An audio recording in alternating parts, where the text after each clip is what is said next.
coordinator for Dayton Metro Library, and we are located in Dayton, Ohio. We're kind of a mid-sized to large library system. We have 17 locations, plus our bookmobile outreach, and roughly 500,000 cardholders. So what we're going to talk about today is this Storytime asides. We're going to talk about how to discuss how to create robust Storytime asides, why they're important, what makes an effective caregiver aside, and then how to deliver them with ease. In this session, we're going to talk about using them during Storytime primarily, but they can also be used in other interactions with library patrons, like when you're doing outreach visits, when you're recommending a book, or when you're creating displays. Hopefully everything's coming through on my visual and you can hear me okay. If not, please let the moderators know so that I can make adjustments for you. Why should we use asides? So I want you to think about who's in the room with you during story time. It's not just the children, story time's for everyone. And to a certain extent, you have a captive audience. Research has shown us that caregivers who participate in early literacy activities during programs are more likely to continue the activities that support early literacy at home. So if they practice it with you at story time, they're more likely to do it at home. And that's really what we want. We only get to spend a short amount of time with these kids when they're in our program. We want the caregivers to really grasp the concepts that we're trying to share with them and keep repeating those activities at home with the children. So engagement here continues at home. Plus, you've kind of got a captive audience while they're there in story time, right? They're in the room for you for that 15 or 30 or 60 minutes, however long your story time is. And you have an opportunity to share with them your expertise and your knowledge. We've also found that educators are more likely to continue it in their classroom. So both in-library and outreach story times should use asides. You're multiplying the impact that you have when you intentionally involve the adults in the room. So the biggest thing I hear from my staff is I'm uncomfortable delivering these asides. I don't feel like an expert. But to our patrons, you are literacy experts. You know about the 6 skills with letter knowledge, print awareness, phonological awareness, vocabulary, print motivation, and narrative skills. And sometimes those last 2 are combined into a broader category of background or content knowledge. And you know about the 5 practices: talking, singing, reading, writing, and playing. I want to point out that the term practice is not accidental. A practice is a behavior done regularly, so it becomes a habit. And that's why we use the term the 5 practices for talk, sing, read, write, play. So we, as library staff, we know how you share a book or a song or a rhyme or activity with children matters. And using techniques like dialogic reading builds their opportunity to learn these early literacy skills. So you have expert content knowledge. On top of that, you have the opportunity to demonstrate all of this expertise and model it for caregivers. So they might not already be familiar with how to do a particular finger play, how to sing a song, how to incorporate puppets or other manipulatives into playing with their children or reading a book. And you can show them exactly how to do that.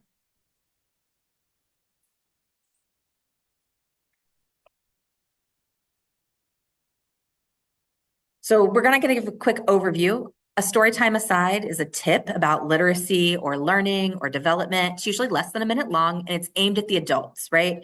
We all know how to perform for children, how to read the stories, how to do the songs and rhymes and be engaging. The place where many of us who work in youth services become uncomfortable is in working with the adults. So we're going to talk a little bit about how to develop these really robust asides. So first of all, they need to be research-based. To make an effective aside, you have to give a research-based reason for why they need to do this activity.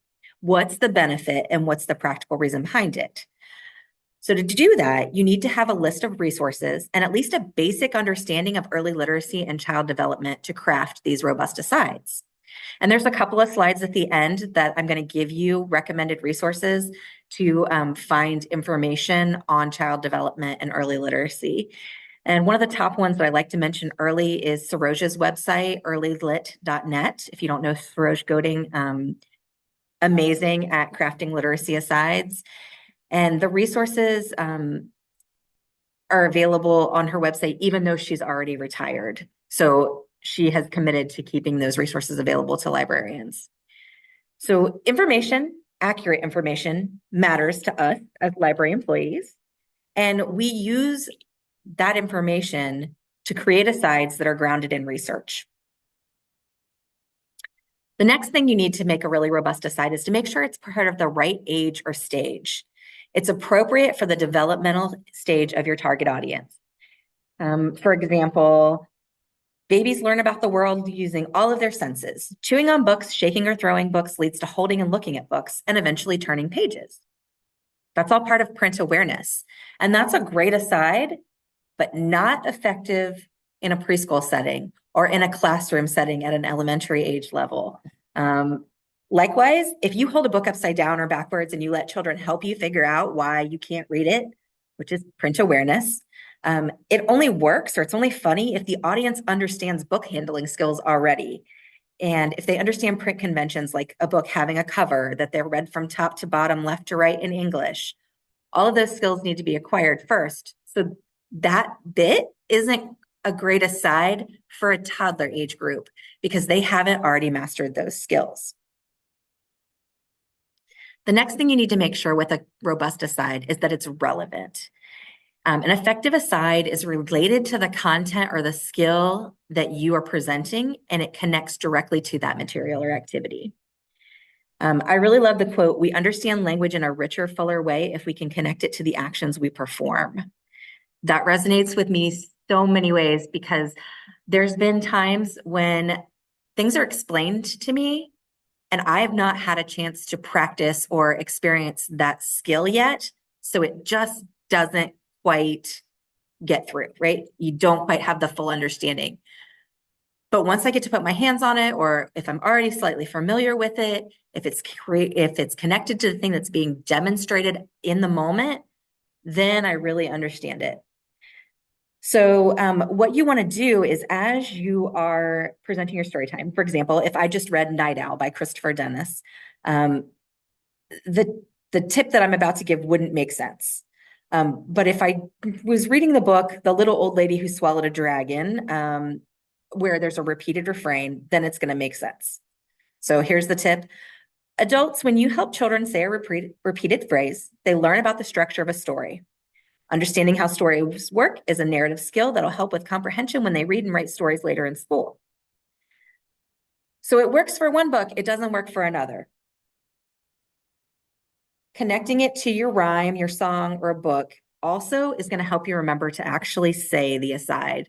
Many times when people plan their storytime asides, they get into the moment of presenting and they forget to spit out their aside or their tip. So we want to make sure that if it's connected to the book or rhyme or skill that you're demonstrating, you're going to be more likely to share that literacy aside. And the last thing about a robust aside is that it's reason specific. So really effective asides are not overly generalized. They're related to a specific skill, a practice, or a specific point in development. Here's an example for you. An ineffective aside might be, singing will help your child learn to read. That's true, but this aside is too general. It doesn't give a reason for why the practice is important. A more effective aside might be, singing slows down language so children can hear the smaller sounds in words. This will help them later when they need to sound out words as they learn to read. Another version would be, singing with children helps them hear the smaller sounds in words because there's a different note for each syllable. This skill is called phonological awareness, and it helps them when they try to sound out words as they're learning to read. One is a lot more generalized, and I would probably use that with parents and caregivers. The other one is a little bit more academic, and I would probably present that in a setting where I had a room full of other librarians or teachers that are already familiar with that process. So now that you know how to craft an aside, or you have a general idea there, we're going to talk about some different types of asides. The first one is the explain aside. And what an explain aside does is it introduces the early literacy information you're going to be highlighting in the story time. So an example of this would be for younger children. The early literacy skill I'll be highlighting in today's story time is letter knowledge. Letter knowledge starts with talking about shapes, and I'll be pointing out some ways you can help your children develop letter knowledge in today's story time. An example aside uses an item in Storytime to model or demonstrate the tip you're sharing. So print awareness example would be, I pointed out some of the words as I read them. I did that not just to help us read together, but also because pointing to the words helps children understand that we're reading the text and not the pictures. Another example aside might be for writing. When we do crafts like this using scissors or lacing cards, children are developing fine motor skills, strengthening the muscles they need for writing. Again, this is a little bit generalized, but it does help give caregivers an idea of why we're doing the activities that we're doing. We blow bubbles because it's fun, but we also blow bubbles in story time because the same muscles that they're using to track the bubbles in the air are the same eye muscles that they need to track words across a page. Once you understand the importance of that, you're more likely to repeat that activity. Empower asides are another type of aside, and these tend to be the easiest to deliver to parents and caregivers because it shares an idea that helps adults incorporate a highlighted skill later. So an example would be when we read picture books to children, researchers have found that 95% of their attention is on the picture. By occasionally pointing to the words, you're helping them realize it's the text that we're reading. That's just another way to say one that I gave earlier. Another example would be after reading a book with a repeating pattern, you might say, you can notice patterns or make out clapping patterns throughout the day. Repetition's lots of fun for children, and it builds both reading and math skills.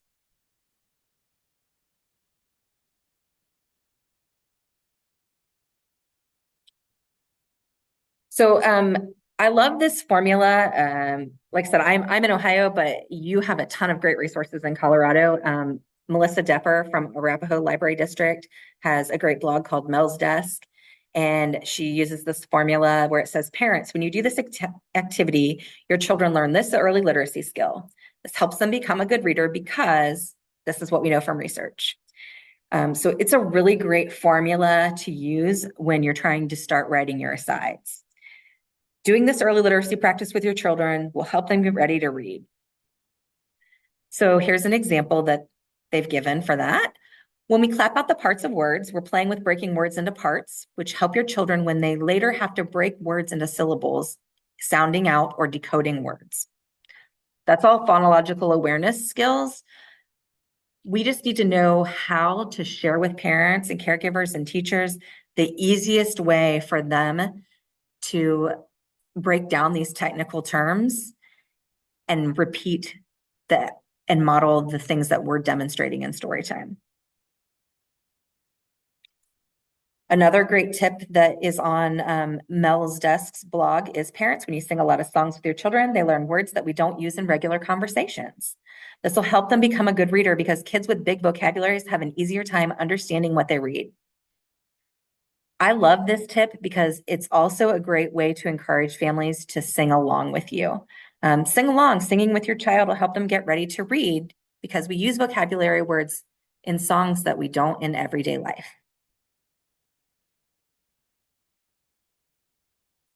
So asides really do feel awkward and uncomfortable at first, but they get easier with practice. And the most successful way to include asides in your story time is to plan them ahead of time. So I'm going to go over with you just a little bit about how I plan my story time asides. I review and note what stands out to me in the books and the rhymes and the songs that I choose for my story time.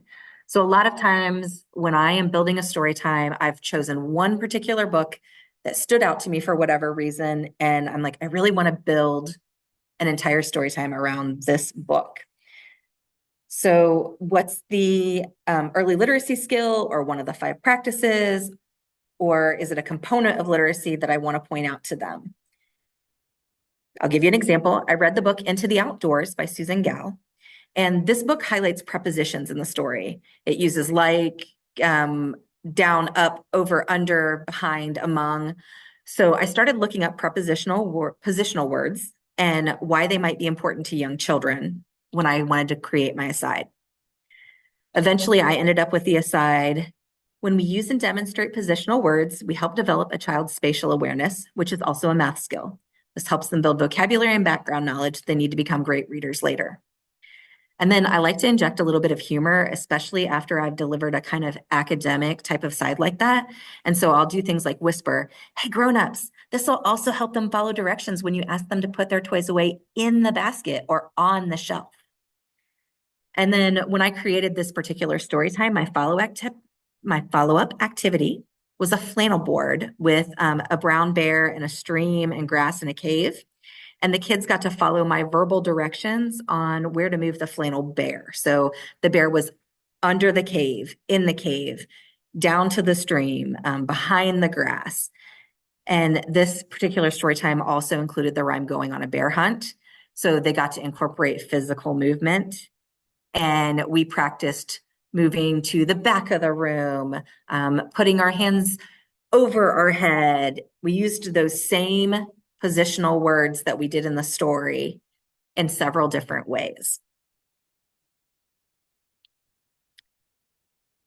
So the next tip I will give you is to practice. Practice, practice, practice. Read it, write it down, read it aloud, say it again in your own words. The more that you understand your aside, the easier it is to deliver. Again, one of my favorites is that we play with bubbles during story time because the eye muscles used to follow bubbles are the same muscles your child will need to track words across a page when they learn to read.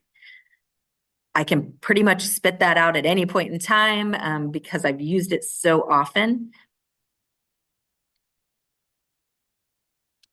And then the encourage part of the delivery. So point out what families are doing right and why it benefits the child. This also works really great for teachers. When you encourage them, do you talk to your kids at home? Great. The more back and forth exchanges you have, the more opportunities you provide for building connections in the brain. That's learning new vocabulary and bonding. Pat yourself on the back. You're doing an amazing job. This is a great way to deliver asides in a very casual and conversational way with caregivers. A lot of times I will use that encourage aside as I am circulating throughout the room and facilitating our activity, whether that is a craft activity or manipulatives or an art project, whatever we're doing at the time, free play. That's a great way to actually put in the encourage asides. And then my last part for delivery is incorporate. So find multiple ways to include your asides. It doesn't matter if you write it on a note card, if you put it in a hat and pull it out as your tip of the day, if you put it on a worksheet or you put it on your screen when you're delivering your story time, if you have a puppet saying it, if you use it conversationally where you say, "Oh, I recently learned," and then you give them the aside. If you put up a sign near an extension activity, any way you deliver asides is a great way to get your message across to caregivers and teachers. So here's an example. As I'm reading, I might say, "Adults, our next book is The Big Box of Shapes by Wiley Blevins, and I'm going to take time to talk about the shapes in the pictures. By the way, talking about shapes helps children recognize letters because they'll identify letters by their shape." I've also said, "Hey, adults, I have a handout about the big box of shapes. You can do this activity and retell the story at home. Retelling stories help children understand it and how stories work. That later helps them understand what they've read." And then a lot of times I will type that out on the worksheet or on the handout and put "enjoy time sharing and retelling stories together." When we talk about words for spatial relationships, like between, below, above, and behind, we're building a child's vocabulary and helping them learn these concepts. This will later help them understand what they read. That was one of my tips that I gave when I was doing the Into the Outdoors story time, where we read the book, did our activity on the flannel board, we're going on a bear hunt. It was just another way to reinforce that same tip.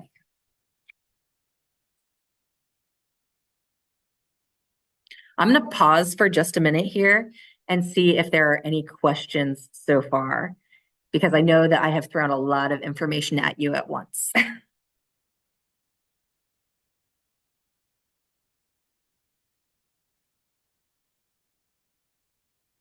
Elle, do you have any questions in the chat yet? I don't see anything appearing yet. Okay, Everyone's perfect. just writing down feverishly. So much great information, Amber. Thank you. Oh, thank you. So I will also tell you at the very end, I have a QR code and a link. There's a survey.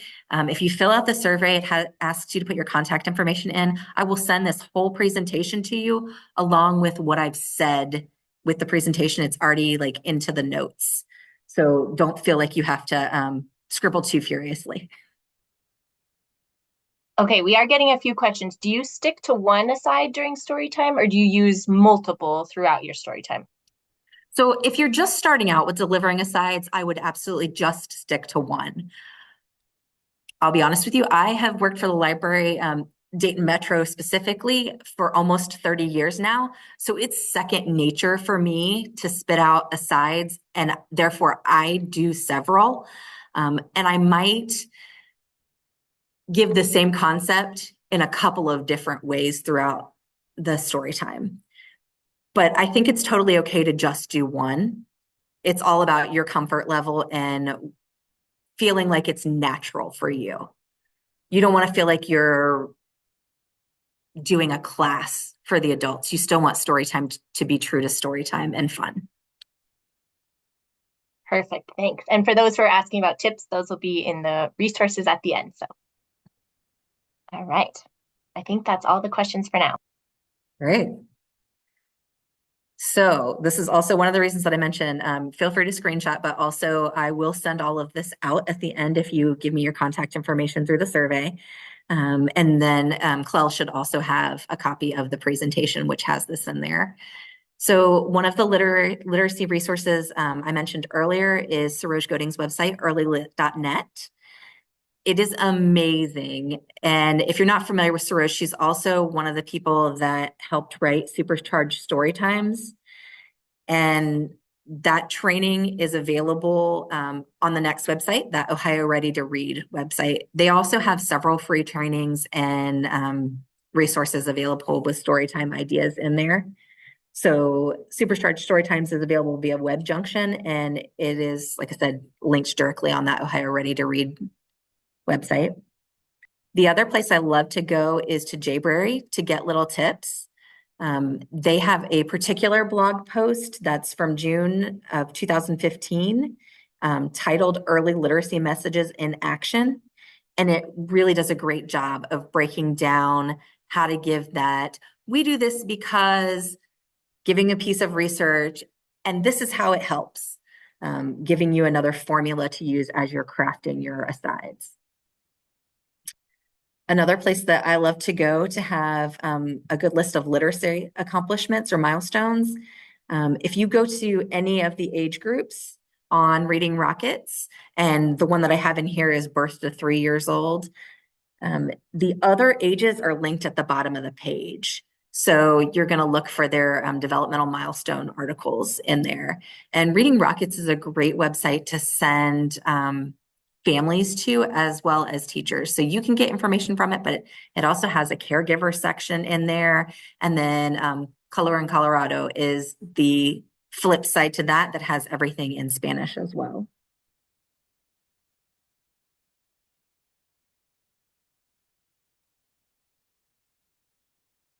And then to find out some of your developmental milestones in research.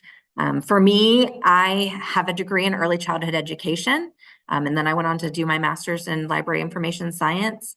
And I did that all while I was working for the library, so I was already really heavily enmeshed in working with children when I did all that. So it's really fresh in my head. But sometimes I need to go check, like, when should a child actually be doing this thing? Where is that on the continuum? So I like to go to the CDC's Developmental Milestones website. They now have it as a website or as an app. So you can download the app. If you're a person that's like me that kind of does things on the fly sometimes, and you put the app on your phone, you can pull up a milestone that you think matches the age group that has shown up to your story time or your outreach event. Sometimes when I'm out there presenting, I don't know who's going to come until I'm already there. And so the thing that I've planned might not work perfectly for the age group that actually attends. I'll pull up my milestone tracker, find something that's developmentally appropriate, and then kind of recraft my aside real quick before I start presenting. And I think that's a great way to do it. There's also the Reach Out and Read website. It has a fantastic milestone chart that ties development directly to early literacy skills. So there's a link there. And as I said, I can send this all out to you.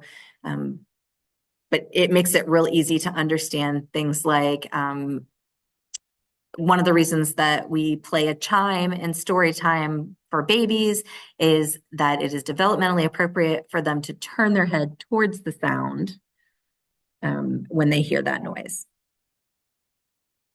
And that's part of an early literacy skill. The National Association for the Education of Young Children is NACE, and that's kind of like the ALA for early childhood educators. There's a wealth of information on their website, but I definitely recommend starting with the resources, topics, and literacy. So as you click through their site, if you click resources, topics, literacy, you'll find a ton of articles and milestone tips that will help guide you in crafting some early literacy asides. None of these sites, by the way, are ones that I go to just once. I have them all bookmarked on my work computer as I'm planning my story time. And I decide what element is standing out to me from my materials. I will go to these different websites and find something that's developmentally appropriate that ties in. And then, as I mentioned, I'm in Ohio. So I want to point out the Ohio Department of Education and Workforce's website because it has a lot of resources. But I suggest going to topics, early learning, and clicking on the early learning and development standards under the preschool heading. And what you want is the 80-page document that was updated in 2022.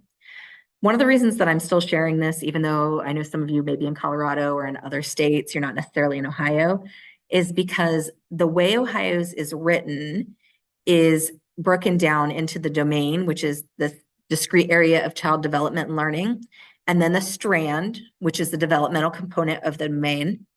And then there's a standard statement that describes the skill with an example.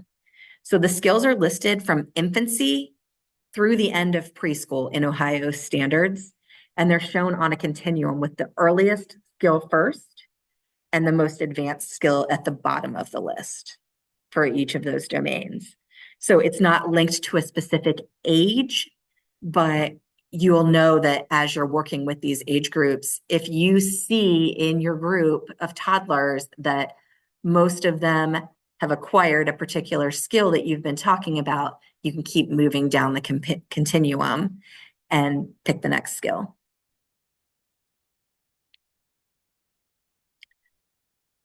And then, of course, Colorado has their own academic standards online. It's from the Colorado Department of Education, and it's going to take you to a page where you can select that content area. So, for example, reading, writing, and communicating. Then you can select the grade level, like preschool, and click the plus sign.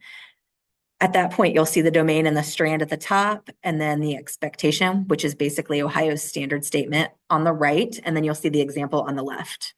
And I do have to give a shout out for Colorado's Department of Education on this. I love the way they have it broken down to what an adult can do to support the learning experience and what a child can do in the example.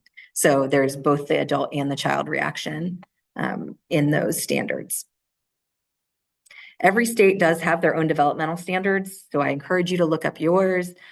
I don't know if your library has you specifically align to the state standards, but it'll give you a good understanding of what's going on in the classrooms that you visit. And I really do, like I said, recommend that you look at Ohio's because it does start at infancy through preschool on a continuum.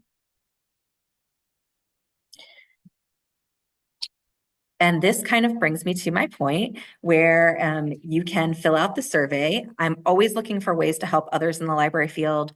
I'm always looking to ways to learn from you and to improve my presentation. So if you take a couple of minutes to complete the survey, It is only 5 questions, including your contact information. If you put that in there, I will happily send out the presentation within the next week. And you can go to the QR code or you can use the website. And at this point, I would love to open it up to questions. Okay, we have a question from Duressa asking, do you offer early literacy asides or tips in context outside of your story time? Absolutely. So Like again, signs in your library space or information?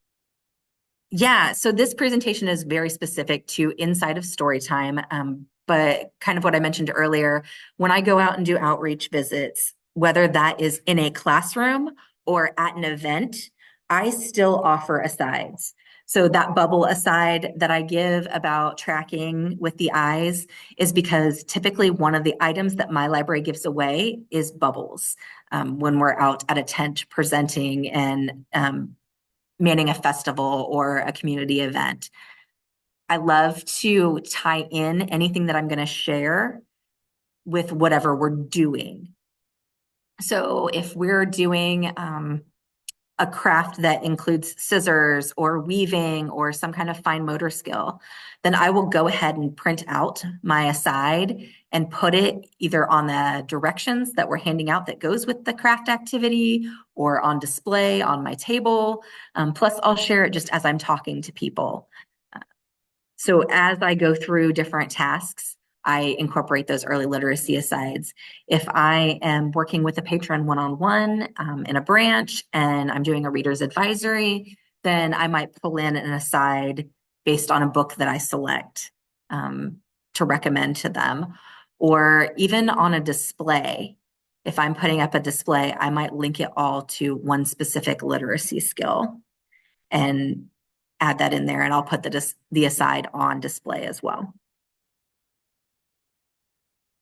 Great, thanks. Lorene asked, do you have a list of common asides that you use, or are you going to all these different resources and kind of grabbing things that way? So I have a few that I use pretty regularly that I just kind of have saved. I am a person that writes up my story time plan because I am very type A and I like to prepare everything in advance. And that way, if something does happen and I can't present, if I lose my voice, if I can't come in that day, whatever, somebody else can pick up my story time plan and just run with it. And the asides already put together for them. So I tend to go back and look through my story time plans to see if there are other asides, but I don't have a database of asides, so to speak. And that's something I would love to have in the future for my staff or to just to be able to share with our other librarians. I think Saroja's website, that earlylit.net, does a great job of putting together quite a few asides that are a wonderful jumping off point if you're not comfortable creating them yourself yet. Yeah, I'm trying to remember. I think she has a document called What Can I Say? And it is each of the early literacy skills and then different developmental ages, like something you could say about each skill. Yes. And I found that after I named this presentation, because I created this presentation for another conference, and I felt really bad, but credit to her for all kinds of things because she's amazing. I was going to say, I think you'll eventually get there if you go to the earlylit.net, but that was one I always used to use. We have another question from Betsy. How do you repeat asides if you're working largely with the same group of kids or adults each week? So repetition is great for kids and for adults, right? We want to make sure that we have a balance of things that we repeat in story time and things that are new and novel because we want to add on to their skill sets. So I might give the same aside, but just word it a slightly different way. If I'm talking about singing and breaking down the sounds into smaller parts, there's a lot of different ways that you can deliver that. And it might be something that I bring up each week at story time for a couple of weeks, and then I'll move on to something else. I'm a person that I will use the same song. So I always use the same hello and goodbye song in my story times. And then one of my in-between songs, so I tend to go book song, and I throw in movement activities in there too, if my book or my song isn't already movement based. So in my song there, I will tend to use the same one for several weeks in a row. And then the next song that I do will be something new. And maybe what I'll do is rotate them. So I'll do 2 weeks with this song, and then the next week, that one is still present, but a new one is there. And the week after that, the new one becomes the replacement song. Does that make sense that I'm kind of rotating? Yeah, I love to hear how people rotate, so that's always fun. Okay. Rebecca asks, during a story time, how do you make sure the adults are listening to that aside? It sounds like you kind of usually say adults, but do you have another way of grabbing their attention and making sure that they've heard it? Yeah. So I love to do my asides again a couple of different times in the story time. So the first time it might be during my announcements, and I'll say, adults, our tip of the day is, and the next time they see it might be because it's on the screen or on my handout that I give them, depending on if I'm in a high tech or a low tech area. Some of our libraries have screens built in to the room where we present, and some of them we're presenting basically in a small corner, kind of with the stacks around us, and there's no screen. So in those cases, I give a handout, and I'll put that same aside on the handout that I say aloud. So they see it more than once. And sometimes I will put it with whatever take home activity that we've got going on so that they have an opportunity to, if they didn't actually hear it, to see it written down, or it'll be on display with our engagement activity that we do at the end of our story time. That way they can read it themselves. I have a lot of adults that will take a picture of it on their phone. And to me, that's a great compliment because it means that they at least intend to go back and look at it later. Whether they actually do or not is another thing. But they thought it was important enough to document it for themselves. And then I like to use a lot of humor in there. So again, when I do a story time and I'm talking about spatial relationships and prepositional words, that kind of, hey, grown-ups, this is also going to help when you ask your kids to clean up, is another way to kind of get them involved. I tend to be very interactive in my story times and ask my adults to do everything right along with the kids. So unless they're just not physically able, they're sitting in the same space as the kids, whether that's on the floor or on benches or, in whatever seating capacity that we have available at the time on blankets, or they are doing the songs along with the kids, because I also am handing out the lyrics like, hey, I know not everybody knows the words to this. So here you go. And you can take a copy home so you can practice later.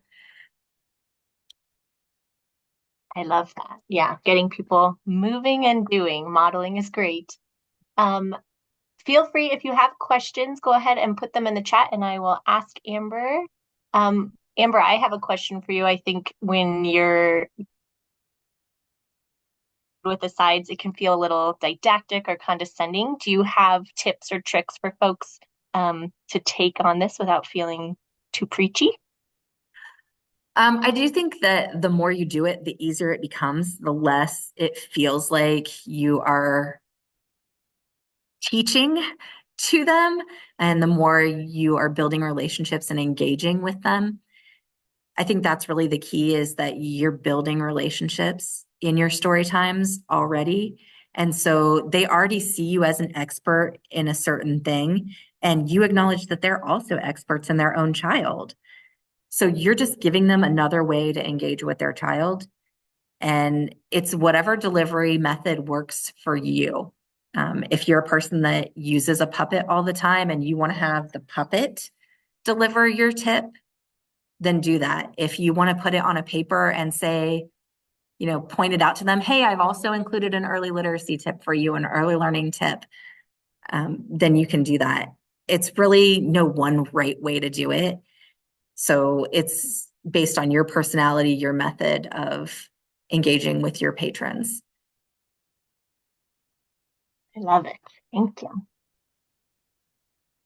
And we still have about 10 minutes, so feel free if you have questions, go ahead and add those. We're getting lots of love, Amber. So thank you for all of the resources and ideas. Thank you. And I put my contact information on the screen. Please do feel free to reach out to me. As I said, I'm happy to help others in the field and also learn from you. Every time I do one of these presentations or I go to a conference, I get so much more out of it than I give to it. So I greatly appreciate all of you taking the time to be here today.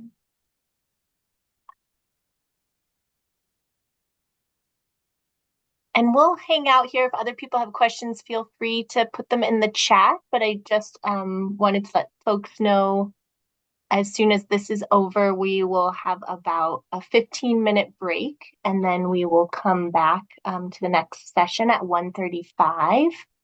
And Amber, thank you so much for all of your ideas, all of your thoughts and resources. And oh, we do have another question here.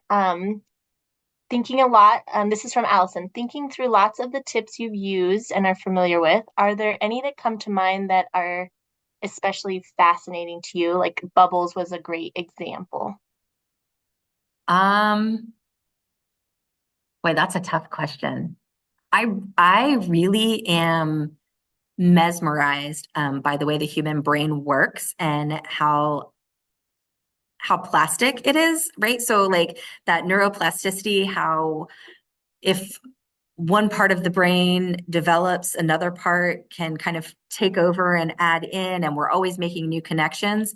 And so I love anything that has to do with how kids learn specifically, how they are using this muscle to be able to do something now, but this actually grows into that. So when you talk about things like your pincer grasp, and then or if you talk about like the palmar grasp, different pieces of that and how this all feeds into the activities that they need to be able to become proficient readers and writers later in life. Because I think that being a proficient reader and writer is one of the best ways to be able to access information. And that's kind of what we want for everybody, right? We want them to have access to anything that they want to accomplish. So I guess that's anything that has to do with how the brain develops is an amazing tip to me. And I love those. I don't have one right off the top of my head, but Yeah, I agree with Allison. I had never thought about bubbles. I just thought children love bubbles. So that's great to connect it to the brain. And Gail has a link I'm going to share from the Developing Center for the Developing Child by Harvard that just talks about brain development. So I'll put that in the chat for everyone. But Melanie asks, Amber, have you ever received feedback from parents about your tips? Perhaps how they've used them? So occasionally I do. Funny enough, the bubble one about following their eyes. So aside from Storytime, I also do like a school readiness program called Kindergarten Club here. And I had a mom that was like, oh yeah, I totally see how bubbles get them ready for kindergarten, right? And she was joking. And again, we had a really good relationship. So it wasn't something that I was, taking in a negative way or taking personally. And I was like, well, actually, and I gave her that tip. And I also told her about how chasing and catching those bubbles help build the fine motor skills that they need, because the way our body learns with movement comes from like big body movements. And so it comes from the center out as we develop. So that's why babies like wave their arms wildly, but then as they get older, they can grasp a toy, and then they can do things like the pincer grasp and feed themselves. So it develops slowly over time. And it was kind of that like her light bulb moment of like, oh, all of these things that we've been practicing all of these weeks have been building towards all of those more what we think of as traditional academic pieces. And so usually what I get is like, oh, we went home and we did this activity that you told us about, and my kid has not let me stop doing it all week long. Like, please tell me we're doing something new this week. And I'm always like, yeah, we are. It's good. You're going to do something new. So usually it's very positive, but occasionally I get one that is kind of Um, oh yeah, I see why that's real helpful. And then it when you really explain the brain science behind it, they get in line real fast and they're like, oh yeah, this is wonderful, actually. I love that. Um, Jessica, Jeressa asks, can you provide a description of kindergarten club? Absolutely. If you so for us, Kindergarten Club is a early literacy and school readiness program that parents and caregivers and children all participate together. And we bring in teachers from the community. We do it typically in the summer, and we do a series of 8 weeks, and they don't have to come to everyone, but they do build on each other a little bit. So it's helpful if they come. There's a different theme each week. But there is a fine motor, a gross motor, a language literacy, a social emotional, and a school readiness skill in every session. So we do the first part kind of like a story time where we do songs and we do books and we do rhymes and a gross motor activity of some kind. And then the second half is station-based learning that is hands-on, and the library staff person is more of a facilitator or a moderator during that time. And the caregivers and the children work together on the different stations, and it's very self-directed. And then school resource people are also available. So whether that's the principals or the curriculum directors or the teachers themselves, they come to our kindergarten clubs as well. And sometimes there'll be a guest reader. Sometimes they just kind of mingle with families and help children with specific skills. So scissor skills is a big one. And that whole program was kind of developed in coordination with a school district and our local Head Start. So it was kind of a big undertaking, and I started it at one location, and then over the last 2 years, we've expanded it out to all 18 of our locations, and it's been pretty successful for us. Wow, that sounds so fun. I love that idea.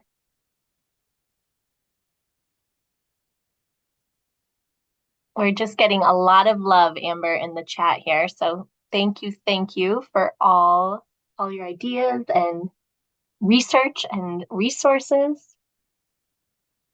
Great. Thank you so much for having me. Like I said, I appreciate all of you being here today.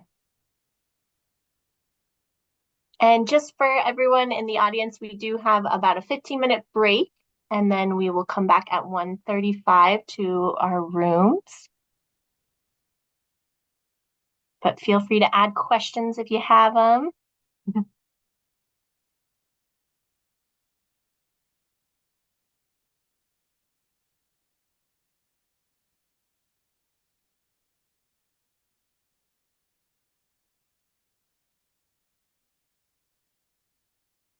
What time is it for you there, Amber?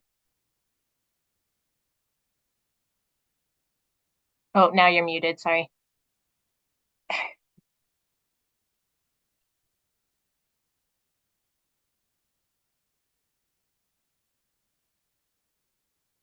I wish I could read you all these notes. Thank you. It's been great. It's amazing. Thank you so much. It was very inspiring.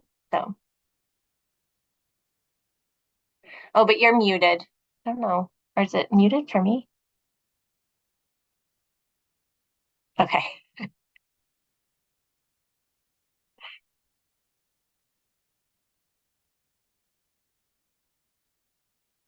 Amber, I just tried to unmute you, or I don't know, it comes up on my end as ask to unmute. You're still there. You go. There you go. Okay.